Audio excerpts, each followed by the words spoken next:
James Stewart was not just a Hollywood legend, but also a true American hero. When World War II broke out, Stewart did not hesitate to serve his country. He had a deep passion for flying and had already earned his private pilot's license before enlisting. In 1941, he joined the U.S. Army Air Corps, despite being initially rejected for being underweight. Determined to serve, he gained weight and successfully enlisted. Stewart did not use his fame to secure an easy role. He insisted on active combat duty.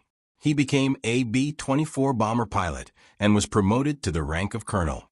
Over Europe, he flew numerous dangerous bombing missions, risking his life for the Allied cause. His exceptional leadership earned him several awards, including the Distinguished Flying Cross and the Air Medal. Even after the war, Stewart continued serving in the Air Force Reserves and retired as a brigadier general. Despite his military success, he rarely spoke about his service. His experience shaped him, making his post-war film performances even more powerful. James Stewart was more than a Hollywood star. He was a patriot who put his country before his career. Clark Gable, known as the King of Hollywood, was already a massive star when World War II began. However, after the tragic death of his wife, Carole Lombard, in a plane crash during a war bond tour, Gable was determined to serve his country.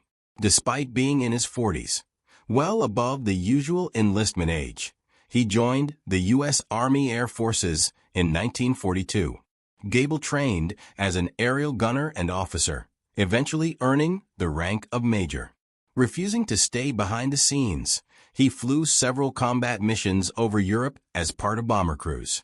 His bravery was evident when he faced intense enemy fire during missions over Germany.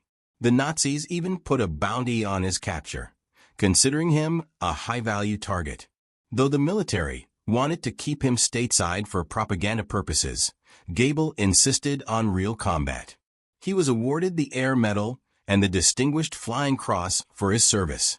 After the war, he returned to Hollywood, but his wartime experiences had changed him forever. Clark Gable was not just a silver screen legend. He was a real-life hero who put duty above fame. Henry Fonda was already a well-respected Hollywood actor when World War II broke out. But he did not want to just entertain. He wanted to serve. Despite being in his late 30s and already a successful star, Fonda enlisted in the United States Navy in 1942. He turned down a cushy, safe assignment in the entertainment division and insisted on active duty. Fonda served as a quartermaster third class aboard the USS Satterley, a destroyer that saw action in the European theater. Later, he was transferred to an intelligence unit and worked as a photographic specialist, helping prepare crucial reconnaissance reports that aided Allied operations. His dedication and bravery earned him the Bronze Star Medal, one of the highest military honors given to service members.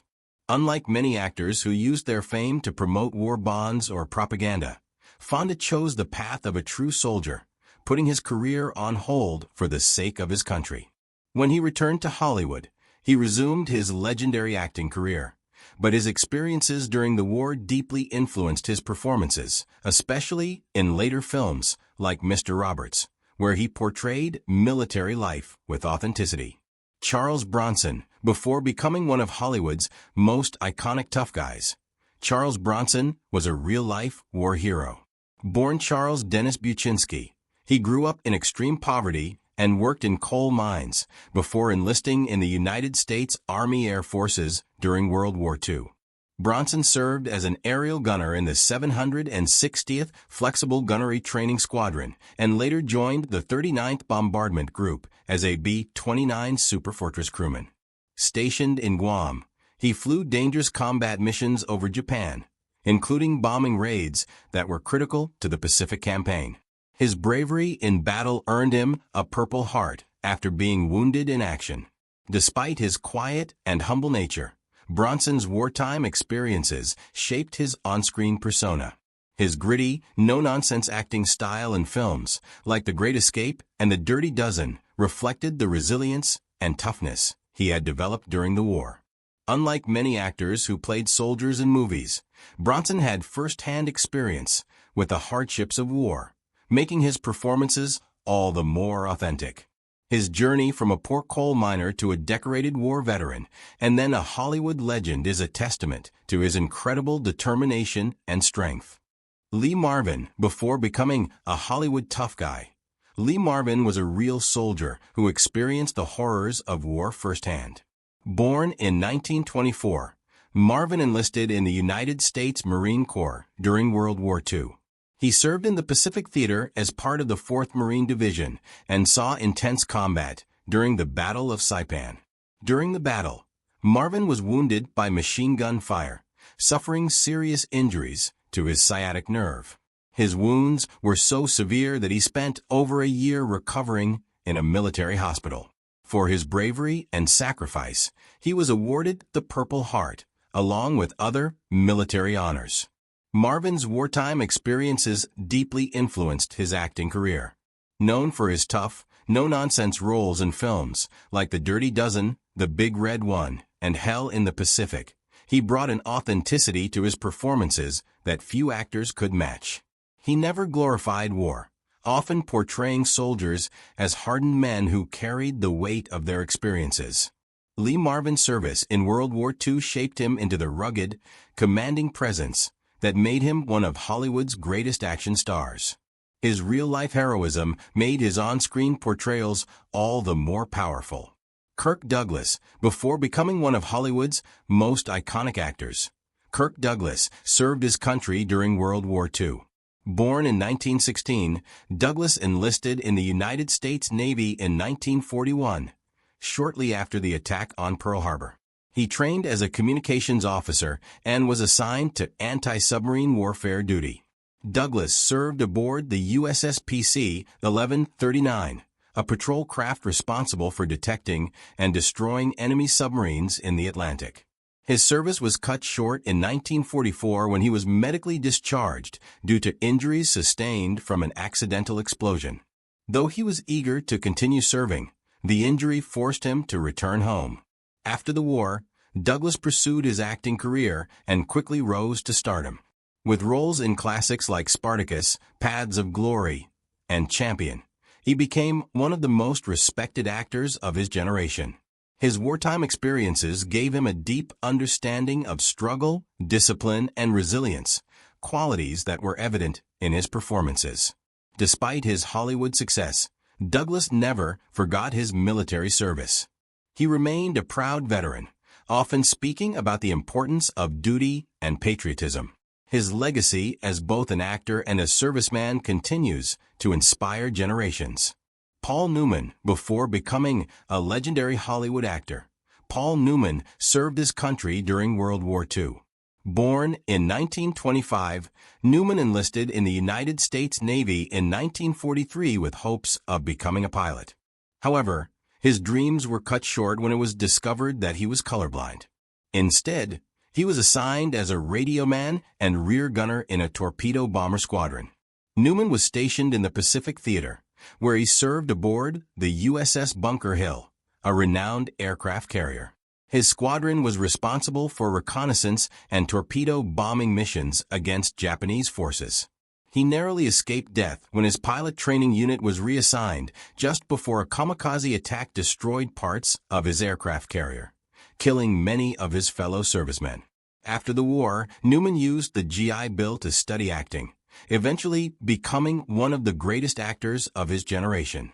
With iconic roles in Cool Hand Luke, The Hustler, and Butch Cassidy and the Sundance Kid, he became a Hollywood legend. Newman remained deeply connected to his military service, often acknowledging how his wartime experiences shaped his discipline and work ethic.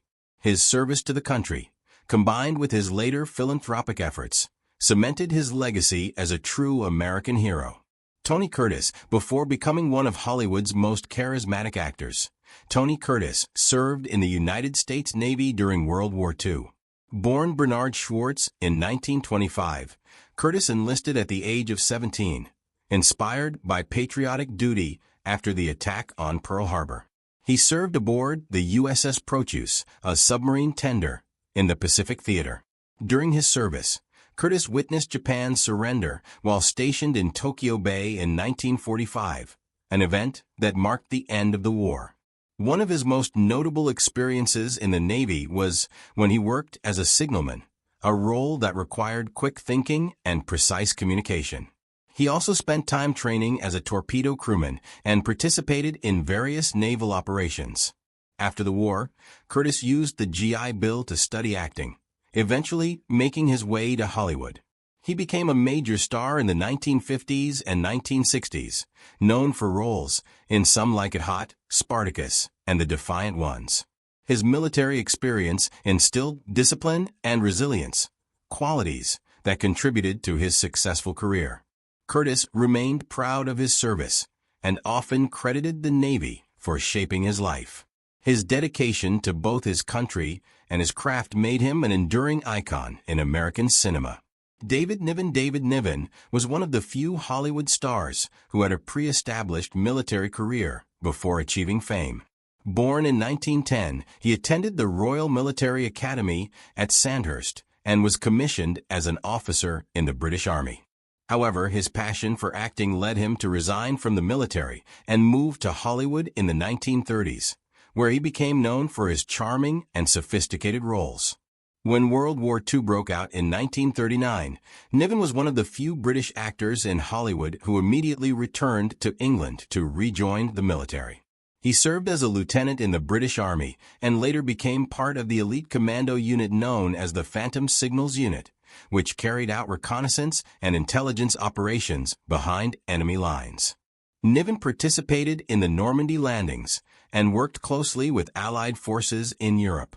Despite the dangers of war, he maintained his characteristic wit and humor, earning the respect of his fellow soldiers. After the war, he returned to Hollywood and resumed his acting career, winning an Academy Award for Separate Tables in 1958. His dedication to both his country and the film industry made David Niven a true war hero and a Hollywood legend. Mel Brooks. Before becoming a legendary comedian, writer, and filmmaker, Mel Brooks was a soldier in World War II. Born Melvin Kaminsky in 1926, Brooks was drafted into the U.S. Army in 1944 at the age of 18. He was assigned to the 1104th Engineer Combat Battalion, a unit responsible for clearing mines and constructing bridges for advancing Allied troops. As part of the 78th Infantry Division, Brooks played a crucial role in the Battle of the Bulge, one of the war's deadliest confrontations. His job was highly dangerous, as he had to defuse landmines under enemy fire. Despite the seriousness of his duties, Brooks often used humor to lift the spirits of his fellow soldiers. One of his most famous wartime anecdotes is about how he would play loud jazz music over loudspeakers to counteract Nazi propaganda broadcasts. His experiences in the war later influenced his comedic style, leading to films like The Producers, 1967, which satirized the Nazis. After the war, Mel Brooks became one of the greatest comedic minds in Hollywood, proving that even those who fight in the darkest times can bring laughter to the world.